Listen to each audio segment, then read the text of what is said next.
Hey, what's up, everybody? Justin Sardi here, CEO and co-founder of TubeSift.com and VideoAdVault.com. And today we've got an awesome guest on. His name is Alex, and he's with Digital Blitz. And basically, long story short, he had made a post on Facebook about Facebook ads versus YouTube ads and cost per lead, and basically analyzing this whole funnel that they had. And I found it very interesting. So I reached out to him, was like, hey man, would you mind coming on and sharing this with us? So, I thought it was awesome content and, good context into why I personally like YouTube ads better. But I don't want to ruin anything here. So thanks for joining us, Alex. And yeah, excited to have you on today. Yeah, happy to join. Happy to dive into it. I really love talking about YouTube ads. So, it's my forte. Yeah, for sure. So yeah, I mean, if you want to tell us a little bit about yourself, what your agency does, all that kind of stuff, and then maybe even a little bit on how you got into YouTube ads. I always love to hear that. And yeah, sure. Take it away. So yeah, like you said, my name is Alex Rivera. I run a YouTube ads agency called Digital Blitz. So we do done for you service, meaning we create the ads for our clients, but we also do done with you, which is basically where we kind of coach our clients on how to create their own ads. Essentially what we do is we primarily specialize in high ticket coaches, consultants, as well as service providers. We do work with SaaS companies as well, more so just basically the kind of webinar VSL funnel is really like our bread and butter. But the way I kind of approached that, or the way I kind of came up with that, comparison of Facebook or YouTube ad post that you saw is a lot of our clients, right now, I'd say 80% of our clients come from like Facebook ads where like their performance tanks or their ad account got shut down. But for those that are still running Facebook ads, they just want to diversify and run over to YouTube. We're able to pull those numbers with those clients. So that's how I kind of pulled that data there. But a quick backstory on how I got started with my agency. I got started with Facebook ads to begin with. I think it was like 2018 is like when I pivoted more towards YouTube. But essentially what I was doing is, I had clients at the time, I think it was like only 8 or 9 different clients, but I was only running Facebook ads for them. And then essentially what I did was I started seeing like more and more people like talk about YouTube, but I didn't really see many agencies like offering as a service. So I kind of just dove into that, and I started little by little testing it out with some of my clients, kind of split testing the ads that they would let us basically manage for them. And I'd say within like 4 or 5 months, really, I kind of transferred all the clients over to YouTube ads just because it's a lot more profitable. And ever since then, that's really what we've been specializing in. Nice. Yeah, I mean, I've seen, especially with all the changes Facebook is making, taking targeting options away, banning accounts. I guess that's not really a change, but a lot of people are moving to YouTube. And honestly, it's kind of like Facebook ads used to be. Much more profitable, actually pretty easy to get started. A lot of people, I think, overcomplicate it, and they're like, oh man, it's way too hard. I just don't understand it. When honestly, like it's way easier than Facebook ads too, I think. But yeah, it really is. Like you said, there's a lot of options. There's just so much info that Google has on us. It's pretty for real. It's like you might as well leverage it while you can. Yeah, it's basically like first party versus third party data. And that's what a lot of people are. They're like, well, how can Google still have all this? Facebook's not allowed to, with, the iOS updates, all that. It's like, dude, it's first party data. Like Google has all of this data on you. I mean, think about how many websites have Google Analytics. I mean, they're literally the largest search engine on the web. They know exactly what people are doing. Gmail, they just have an absurd amount of data. So yeah, it really is crazy. But I always tell everyone, like, it's kind of creepy how much info they have on us, but you might as well like leverage it if you can. Yeah, right. Definitely. So yeah, I mean, if you want to share a bit about that case study, love to hear. So I mean, there's a bunch. I mean, I don't have the image pulled up, but no problem. We can throw it on afterwards too. Okay. All right. But yeah, essentially what we did was, I think it was around 20K per month ad spend. But we started out with them like at 6K. And let me pull up their ad account actually, because the biggest, I'll point out a couple of big takeaways here when you compare Facebook and YouTube, because it's the same takeaways we see with anytime we compare clients like that are running YouTube ads and Facebook. But essentially what it is the biggest thing is like really the cost per lead. Like when people are coming from Facebook, or the main reason like people like to, I guess, start out with Facebook is because the cost per lead is so cheap.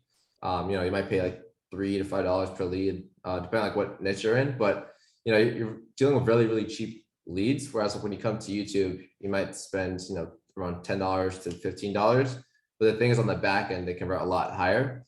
So when we look at the comparison, like the last case that I just mentioned with the YouTube versus Facebook, I believe it was around 8,000 leads. Let me pull it up just so I can track with the actual numbers that we're pulling up. Yeah, for sure. And we can cut out some whatever if there's a little pause in here. So take your time. Okay.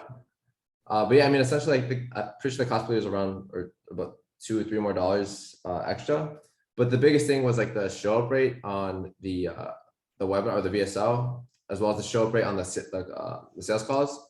And essentially what that did was, again, there was a higher conversion rate, but the biggest thing here is like the conversion rate from like leads, or like people who opted into calls was a lot higher because they have a lot more intent. Again, these are people that are searching for the help. So it's like when they see something that like, you know, they're basically searching around YouTube for education. And, you know, when you show them a VSL, like a training, like a VSL, you're basically answering their exact question. And they're at the point where if they're already searching for help, then obviously like they want to take action very quickly. So that's like another big thing that we saw was just, again, the conversion rate on the back end, the show up rates, as well as like, even on the calls, it was, you know, even that was a higher close rate because again, these people just have a lot higher intent. So now that I have the numbers, yeah, the Facebook ads generate around 8,600 and the YouTube ads were around 5,000 leads. So it's basically 3,600 more leads from the Facebook ad side of things. The average cost per lead from Facebook ads was $7.21, whereas the average cost per lead on YouTube was $12.28. And just for more context, this was for a life coaching offer. So it's for a high ticket. Let me see what the price point was, around $3,500. Yeah, $3,500 price point. And again, we're just running a typical VSL funnel. So once the lead opts in for the VSL, then they, you know, go to the calendar, book a call, and then on that call, that's where they would basically pitch the sale if they were a good fit. The other big thing, like I said, the application rate. So basically, anyone who opted in, what was the conversion rate of them actually booking a call and filling out an application. So on Facebook ads, it was 10%, whereas YouTube, it was 13%. And even again, the strategy session show up or the sales call show up from Facebook was 37% compared to YouTube was 57%. And again, that just ties back to more so the intent, because you know, sometimes we'll still get here and there, like we'll get a few like canceled leads or canceled applications, like people who just like more so like tire kickers, not really serious, they're not really invested in, like they're kind of not really that serious about getting actual help. But the thing with like YouTube, again, since we're targeting based on intent, we're targeting those people that are actively doing the research, they're doing you know, they're searching online for help. So they're a lot more serious and a lot more engaged with actually getting help. As well as with Facebook, again, you're mostly dealing with people that are like kind of looking for distraction, just scrolling through their feed. And if you know, if you catch their attention with their ad, then you know, obviously they'll take action there. But again, the intent is a lot lower, which is why again, some of these percentages are a lot lower. So now on the back end, like I said, now that YouTube, essentially on the back end with YouTube has the higher conversion rates on the close, like that, I think this is probably I would say this is like the biggest thing that stuck out to me for this particular study case. From the Facebook ad side of things, the close rate was around 15%, whereas with YouTube was 22%. And again, this was the same exact funnel, so same exact VSL, same exact sales team. Literally the only thing that changed was the targeting or the platform. And then at the end, basically, YouTube generated 83 sales, whereas Facebook generated 50 sales, generating where Facebook generated 175K, YouTube generated 290, basically 290,500K, sorry, 290,000 with $500, and the return on ad spend was 2.8x compared to YouTube's 4.7x. Oh, yeah, that's huge. The total ad spend budget, like the total monthly ad spend budget between both of them was 20K. So they both spent a total of, well, Facebook spent 62K and then YouTube ads spent just below that. So even though it did spend like $550 less, it generated almost, let's say, almost $120,000 more in sales. So again, that just ties back to the back end, because again, the cost per lead was around $5 more on YouTube, but in the end, you know, it was almost twice as much profitability there. Nice. Yeah, and that's massive, man. So are you going basically like an in-stream, or I guess you can't choose necessarily in-stream versus discovery anymore, but you're going like a video ad to a landing page with an opt-in. They opt in, they watch the VSL, then they book a call. Is that what you're doing? Yeah, exactly. And again, like one thing that we saw or we're noticing too with YouTube is like the landing page, the more simple it is, the better it tends to work. So that is like one part of it. Like obviously the conversion rates on the funnels, like depending on, like, because like sometimes with Facebook, we'll see a landing page that converts really well. Whereas with, try to plug that same landing page with YouTube traffic, it doesn't necessarily convert as well. So more often than not, what we do is simplify the landing page just to increase the conversion rate. but yeah, like to your point, like that is like the typical VSL funnel that we've been using for most of our clients. And again, it's the same exact funnel for both platforms that this specific client was using. Nice. Have you ever tried running the VSL as an ad and then just pushing that to a sales call booking or whatever? Or does that, I don't know, I'm just curious. So we've tried it with more so like with done for you clients, where it's like just because it is a lot more direct. Like we're saying, like you take it off your plate, book a call now. But what we typically find with that, it's a lot less intent, because again, these are like, they could be tire kickers because the barrier to like book a call is so low. Like Right. they've never seen you, they don't know who you are, like they never like met you before. But if like they see like an ad and you're telling them to book a call, like at the time they might just book a call, but then a couple hours later or the next day they might completely forget about it, or like the point is like they don't really see the value. They don't. Right. And the VSL is providing that value. Yeah, exactly. So explaining hitting on all their problems, explaining the solutions, being like, hey, do you want us to help you solve this? Exactly. Like more often than not, like when you put it on the ad, like you don't really have them opt in for it. They don't really watch the full thing, or like they'll skip through it. And that defeats the whole purpose, because I get at that point, they're not really that they're not as qualified. That makes a lot of sense. So exactly. Cool. Now let me just pull up one of the ad accounts that we have here, just to kind of give you a glimpse of how we typically structure this out. Yeah, love to see that. So this is one of the ad accounts that we have here. For this client is spending $1,600 a day, and we're using Hyros basically for more so for tracking. But essentially what we do is, as you see, TOF, MOF, and then we have bottom of funnel too, BOF. So top of funnel, that's all like the cold traffic. And one thing I want to point out here is, like, if you look at the cost per lead, some of these are pretty high, like $30, $20, like $25, like averages around $25, $30, like pretty high. But when we look at the cost per call, they're very low, like $104, yeah, $45. This one's a little bit higher, but for the most part, these are very, very cheap. Like the average is $95 like a call, and the cost per lead is $25. So that just shows you, like, look at that conversion rate where it's like, like 1 in 4 or a little bit less. Yeah, that's crazy. Yeah, and again, that just goes to prove like what I was saying in regards to like the intent. Like these leads have a lot higher intent. Like you might be paying a little bit more for them, but the cost per call essentially is going to drop just because those leads are a lot higher quality. Right. And I mean, like with the video ad too, are you putting you have a person on them, right?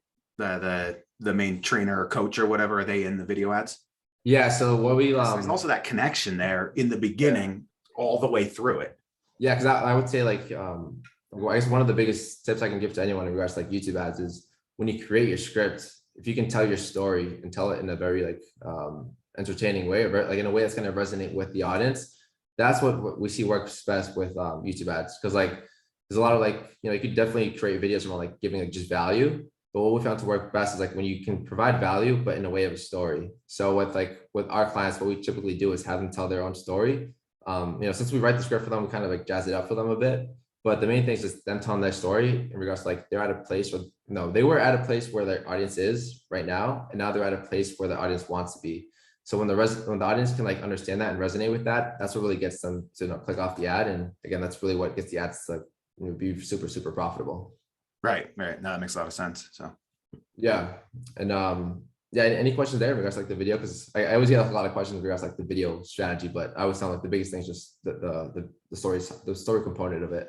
Yeah, I mean, so everybody always asks us like, what's the best way to target right now? I know that there's tons of new targeting options that are rolling out all the time. What are you currently seeing working best as far as or what are you using in most of your campaigns, I guess? Yeah, actually, let me pull this one back up again, because this is a good example. Because like what we see, like, I mean, it depends what niche, but for most niches, you can use in markets. And within markets, like that's essentially Google kind of creating an audience of people that they see are like shopping around, like basically they're tracking online behavior, and they group these people based on what they're shopping around for, like they're in the market for it. Right. So, and they know, but based on like Google searches, what websites are being browsed. I mean, they have that data. So exactly. So like for this client, they're basically a real estate coach. They help clients basically start their real estate business with real estate investing. So for his audience or his targeting, we're doing in markets for home equity loans, as well as like in market for new apartments, like if they want to flip them. So like that's actually working really well. So I would say that, as well as custom intent audiences, which is a custom audience you can build. And with those, like you're essentially putting the keywords that Like you put a keyword in an audience and you basically create an audience of people who are searching for that keyword on Google. So even though like they're not on Google when you target them, like when you show their ad, you're targeting based on what they've searched for in the past. So that's what's been working really well. I would say for the most part, for at least for these past couple of months, like that's really been like our biggest, our winning audience for like across the board across like different niches. I'll say like, I've seen that as well. So as well as like custom intent Google searches are phenomenal. Yeah. And I mean, typically, if you were to go to Google and pay for their PPC, you'd be paying, like, especially with some of these things, you'd be paying a couple $100 a click. Yeah. On like just the bidding's very competitive when you can literally take what people are searching for, hit them when they're on YouTube, and get clicks for next to nothing.